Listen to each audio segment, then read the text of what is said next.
بسم اللہ الرحمن الرحیم۔ توضیح المسائل مسئلہ نمبر 6۔ اگر مجتہد عالم کوئی فتویٰ دے تو اس کا مقلد اس مسئلے میں کسی دوسرے مجتہد کے فتوے پر عمل نہیں کر سکتا، تاہم اگر وہ یعنی مجتہد عالم فتویٰ نہ دے بلکہ یہ کہے کہ احتیاط اس میں ہے کہ یوں عمل کیا جائے، مثلا احتیاط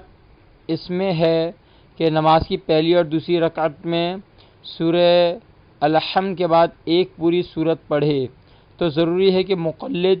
یا تو اس احتیاط پر جسے احتیاط واجب یا لازم کہتے ہیں عمل کرے، یا کسی دوسرے مجتہد کے فتوے پر عالم فالعالم کا خیال رکھتے ہوئے عمل کرے۔ پس اگر وہ یعنی دوسرا مجتہد فقط سورہ الحمد کو کافی سمجھتا ہو تو دوسری صورت ترک کی جا سکتی ہے۔ جب مجتہد عالم کسی مسئلے کے بارے میں کہے محل تعمل یا محل اشکال ہے تو اس کا بھی یہی حکم ہے۔ اب اس مسئلے کی تشریح کچھ یوں ہے مختصراً، وہ بھی کہ جب بھی عالم مجتہد کی ہم نے تقلید کی اور عالم مجتہد نے جب کسی مسئلے میں فتویٰ دے دیا، اب اس مسئلے میں ہم یہ نہیں کر سکتے، اس کا مقلد یہ نہیں کر سکتے کہ کسی دوسرے مجتہد کے پاس چلا جائے۔ اچھا، یہ کیوں جانا ہوگا؟ وجہ کیا ہے اس کے جانے کی؟ شاید وجہ یہ ہو کہ جس کی وہ تقلید کرتا ہے، جس مجتہد عالم کی، اس نے مشکل فتویٰ دیا ہے، یعنی سخت مسئلہ بیان کیا ہے اور وہ بھی فتویٰ دے دیا، اور دوسرا مجتہد جو ہے وہ آسان مسئلہ بیان کر رہا ہے مثلاً، یا مثلاً ہم ایک اور مثال لے لیں کہ مجتہد عالم جو ہے وہ ایسا فتویٰ بیان کر رہا ہے جو کہ اس مقلد کے لیے ہضم کرنا مشکل ہو رہا ہے۔ کس حوالے سے؟ کیونکہ وہ سائنس کا طالب علم ہے، وہ کہہ رہا ہے سائنس کے اصول کے مطابق مثلاً مسئلہ یوں ہونا چاہیے تھا، اور دوسرا مجتہد جو بیان کر رہا ہے وہ صحیح ہے سائنٹیفک لحاظ سے یا جدید علوم کے لحاظ سے، جبکہ مجتہد عالم کہہ رہا ہے مسئلہ یہی ہے، روایت میں اس طرح سے آیا مثلاً۔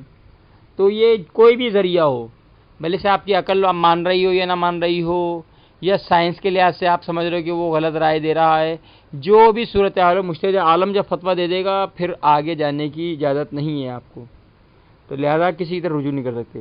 تاہم اگر وہ عالم فتویٰ نہ دے بلکہ کہے احتیاط یہ ہے کہ یوں کر لیا جائے، مطلب رائے نہیں دے رہا اپنی، مثال دے کے سمجھانے کہ اگر پہلی اور دوسری رکعت میں سورہ الحمد کے بعد ایک اور مکمل سورہ پڑھی جائے تو ضروری کہ مقلد یا تو اس احتیاط پر جسے احتیاط واجب یا احتیاط لازم کہتے اس پر عمل کر لے۔ اصطلاحات توضیح المسائل میں یہ چیز جا چکی تھی، اس میں ہم نے سمجھایا تھا احتیاط میں کیا کرنا پڑتا ہے، یا تو اس احتیاط پر عمل کر لے جسے احتیاط واجب یا احتیاط لازم کہتے ہیں، یا کسی دوسرے مجتہد کے فتوے پر عالم یا فالعالم کا خیال رکھتے ہوئے عمل کر لے مثلا۔ پس اگر وہ جو فالعالم ہے، جیسے کہ میں بتا چکا ہوں فالعالم 4 ہیں، آیت اللہ شبیری زنجانی اور آیت اللہ وحید خراسانی یہ قم میں ہیں، اور آیت اللہ اسحاق فیاض اور سید الحکیم طباطبائی یہ جو ہیں نجف میں ہوتے ہیں، لہذا 4 فالعالم مجتہد ہیں اور عالم آغا سستانی ہے،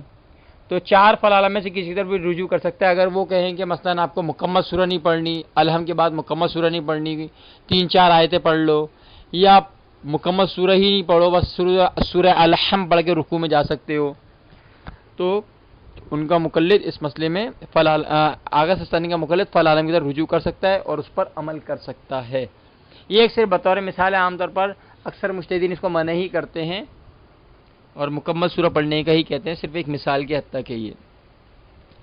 اور مزید وضاحت کر رہے ہیں کہ محل تعمل کہہ دیں، محل اشکال کہہ دیں تو بھی یہ حکم ہے، یعنی احتیاط واجب والا حکم ہے۔ اور یہ اس مسئلے کو میں مزید اس لیے نہیں سمجھاؤں گا کیونکہ ہم جب اصطلاحات توضیح مسائل کی میں نے درس دیے تھے، اس میں پورا ایک پیج بھی دیا تھا، اس میں نے پورے پیج کے اندر صفحے کے اندر میں نے اصطلاحات لکھ دی ہیں، تو ابھی آپ کو بتانے کی ضرورت نہیں کہ احتیاط واجب کہیں یا احتیاط لازم کہیں یا مثلا محل تعمل کہیں، محل اشکال کہیں، یہ سب کا مطلب یہی ہے کہ مجتہد فتویٰ نہیں دے رہا، احتیاط لگا رہا ہے۔ تو یہ ایک اس مسئلے کو مسئلہ نمبر 6 کا اختتام ہوتا ہے، تو لہذا مزید جو ہے مسئلے کے لیے